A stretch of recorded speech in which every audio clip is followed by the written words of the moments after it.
Ah, des gâteaux de lune. Ah,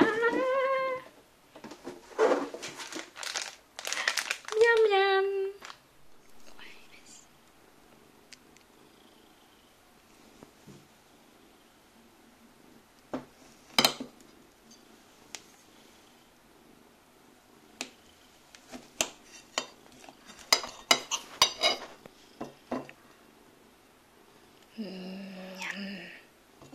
Miam.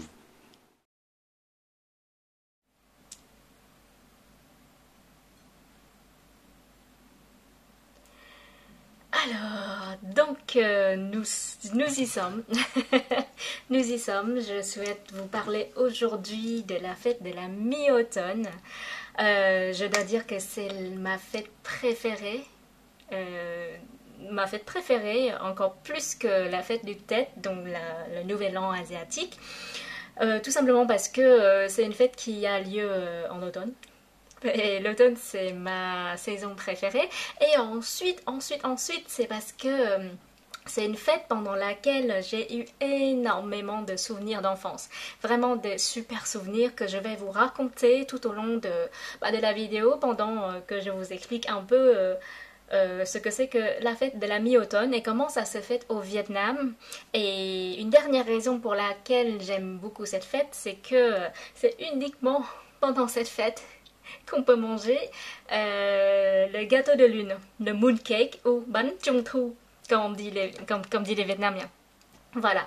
Alors, pour faire court, c'est une fête comment dire, c'est une fête d'origine chinoise et les gens ont fêté ça depuis à peu près 3000 ans déjà.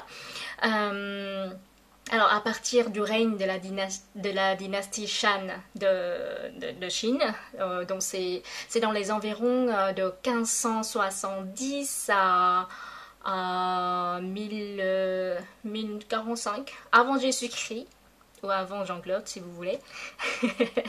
Les paysans chinois avaient déjà l'habitude de fêter la récolte à la première pleine lune d'automne.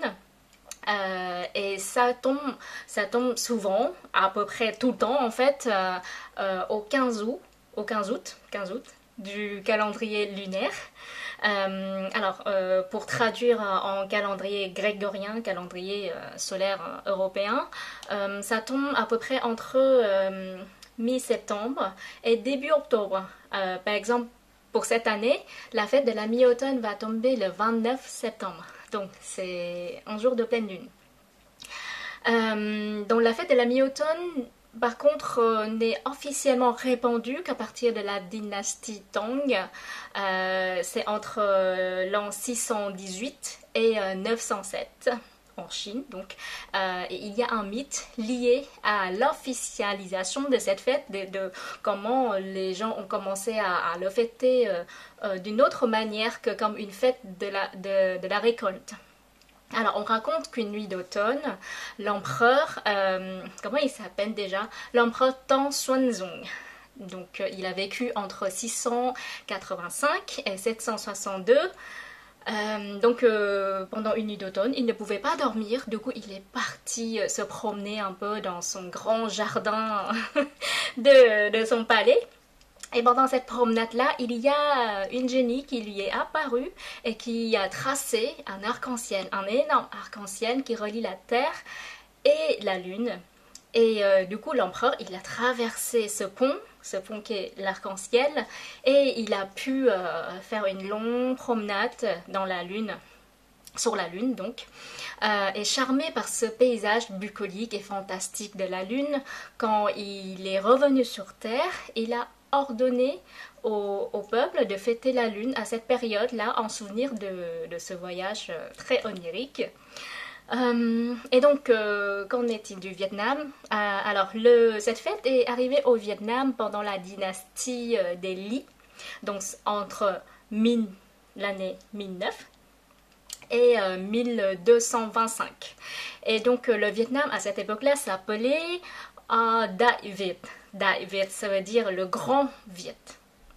Et c'est vraiment une période très très très riche pour le Vietnam parce que pendant ce long règne de cette dynastie des Li. Ils ont régné sur le Vietnam un petit peu plus de 220 ans quand même. Et pendant cette période-là, le Vietnam a connu de grands développements à la fois politiques, agricoles, économiques, artistiques et culturels, même religieux, parce qu'en fait c'est pendant cette période-là aussi qu'on assiste à vraiment un grand développement du bouddhisme et aussi du confucianisme au Vietnam, avec plein de constructions de temples. Il y a eu beaucoup d'écrits, beaucoup de traductions aussi des textes chinois, et c'est vraiment une période très riche pour le peuple vietnamien.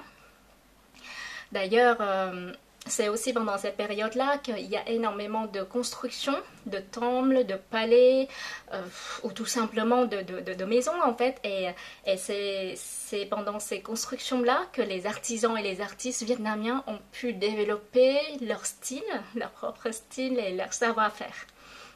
L'héritage culturel, politique, l'organisation politique et agricole de cette période-là était très important dans l'histoire du Vietnam. Je vous en parlerai peut-être un peu plus tard quand j'aurai l'occasion de différentes périodes des différentes dynasties des rois vietnamiens, des empereurs vietnamiens. Et donc, pour revenir à la fête de la mi-automne, donc une fois que cette fête est arrivée au Vietnam via les empereurs Li, les Vietnamiens commençaient à la fêter aussi. Et comme le peuple vietnamien est un peuple qui a une longue tradition de culte des ancêtres, donc la fête de la mi-automne n'échappe pas du tout à cette coutume. Et du coup, pendant la journée de la fête de la mi-automne, le jour, les Vietnamiens vont dresser l'autel d'offrande pour les ancêtres partis, et la nuit, on va dresser la table à l'honneur de la lune. Et à cette occasion qu'on va manger les fameux gâteaux de lune, Bánh Trung Thu. Alors, du coup, quelques mots sur ce gâteau que moi j'en raffole. J'adore ça. J'adore ça, mais à mon grand malheur, au Vietnam, on ne peut en manger parce qu'on n'en fabrique que pendant cette fête, et pendant le reste de l'année, on n'en trouve pas, on n'en trouve nulle part. Et depuis que je suis en France, c'est encore pire parce que les gâteaux, les meilleurs, peut-être qu'il y a aussi une partie de souvenirs qui a beaucoup accentué le goût et tout ça pour moi, mais moi je pense que les gâteaux de lune que je trouve ici ne sont pas aussi bons que ceux que j'ai pu en manger chez moi.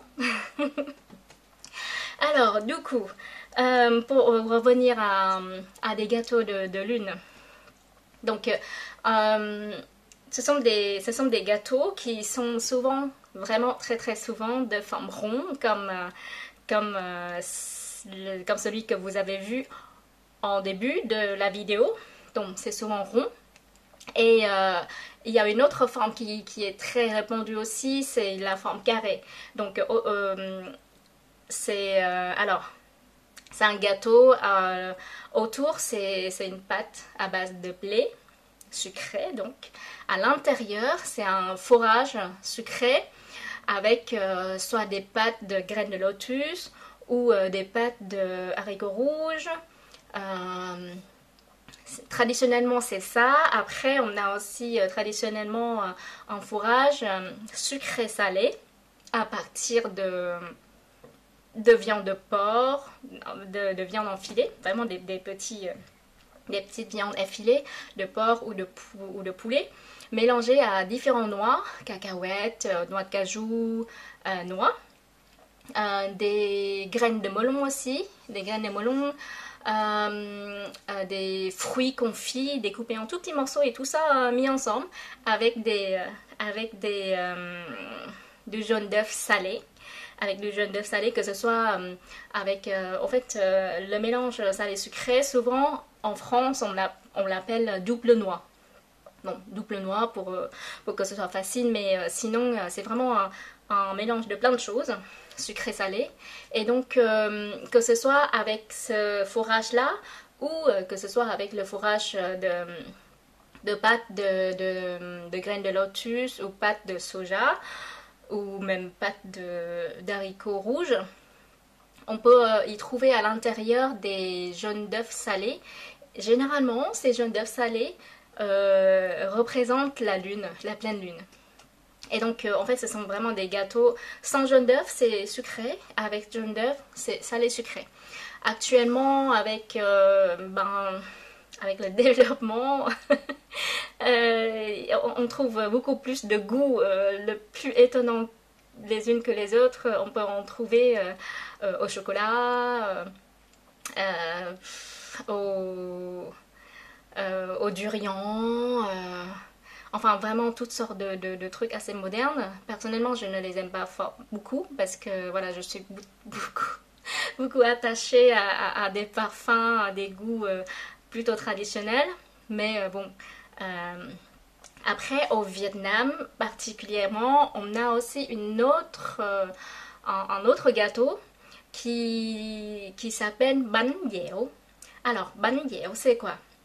Ou alors, on peut le dire bánh trung thu dẻo. Donc, ça veut dire les gâteaux de lune en mochi, quoi. Alors, donc, en fait, l'intérieur, vous n'allez pas trouver un intérieur avec des plein de trucs salés sucrés mélangés, mais souvent, ce sera une pâte de graines de lotus ou une pâte de soja ou une pâte de haricots rouges.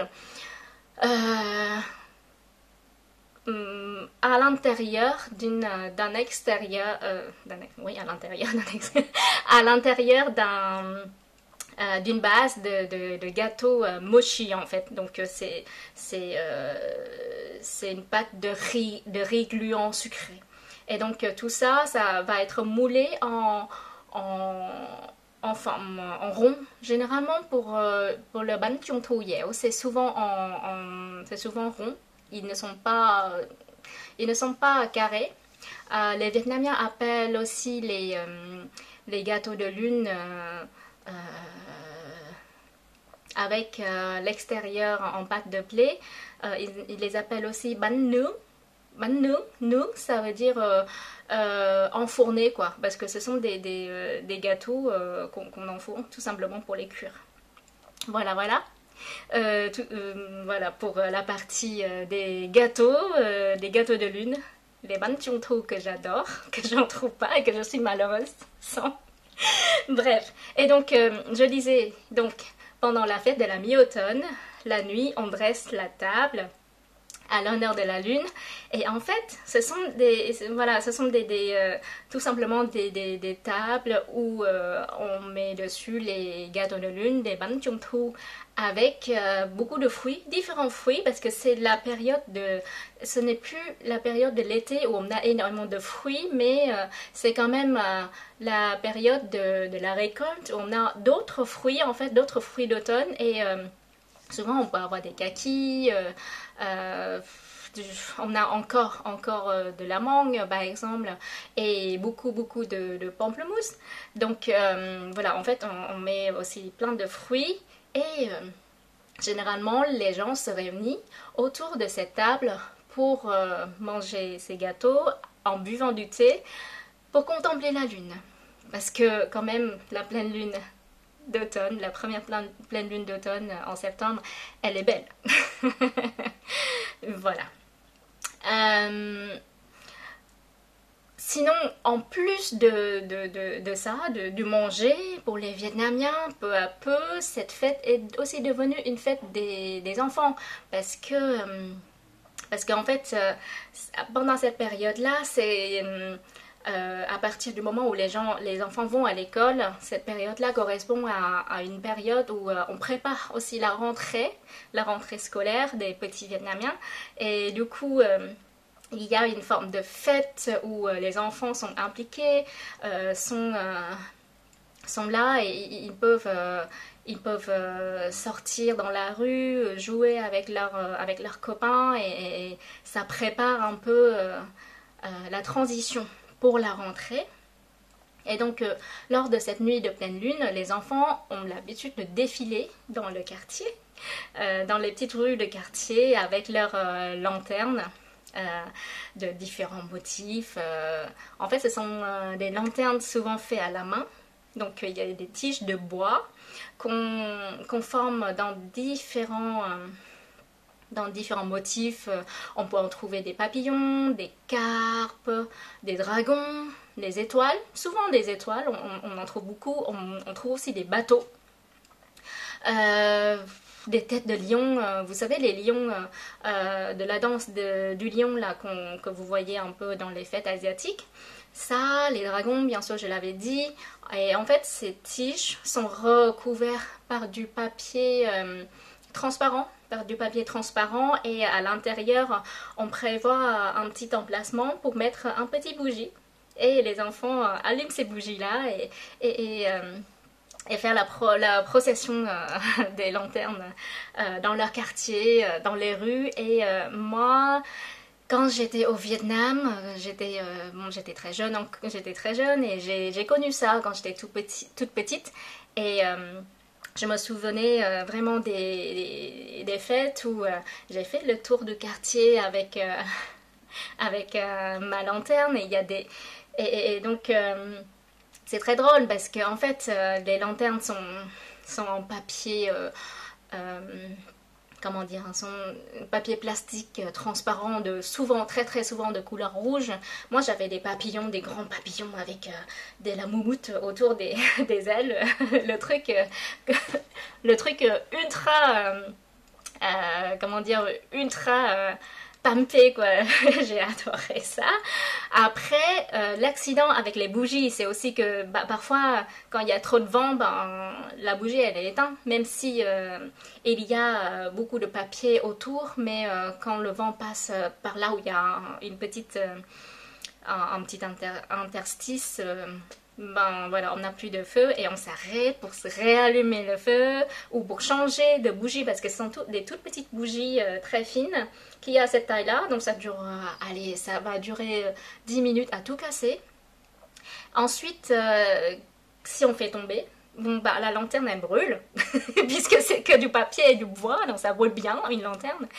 Et parfois dans les quartiers, moi j'avais aussi des copains où la famille est pas très très très fortunés et du coup eux leurs parents ne leur achètent pas de lanterne parce que mine de rien ça coûte quand même, ça a un coût, voilà. Et tout le monde ne peut pas se permettre d'en acheter un comme ça. Et puis bon, ce sont des choses assez fragiles. Quand tu fais pas attention, tu les manipules un peu brusquement. Le papier transparent, il peut se casser aussi. Donc voilà. Et pour ces copains-là, parfois, en fait, ils prennent des petites canettes en métal. Il les taille, il met, enfin comment dire, il crée des fentes et il les aplatit un peu pour créer une sorte de bulle en fait. Et ils utilisent ça comme lanterne et c'est très bien, c'est très très très bien aussi. Bon, en même temps, celui-là, il va pas cramer. Et franchement, j'ai eu de super souvenirs des processions de lanternes dans mon enfance et à chaque fois que je l'évoque, ça me fait toujours quelque chose. Personnellement, j'ai adoré ça. Et du coup, avec cette procession-là, la tradition vietnamienne veut que la procession des Lumières soit aussi une procession lumineuse qui guide un peu les gens vers la chance et l'abondance puisque on est en période d'automne, de récolte, donc la question de l'abondance elle est importante.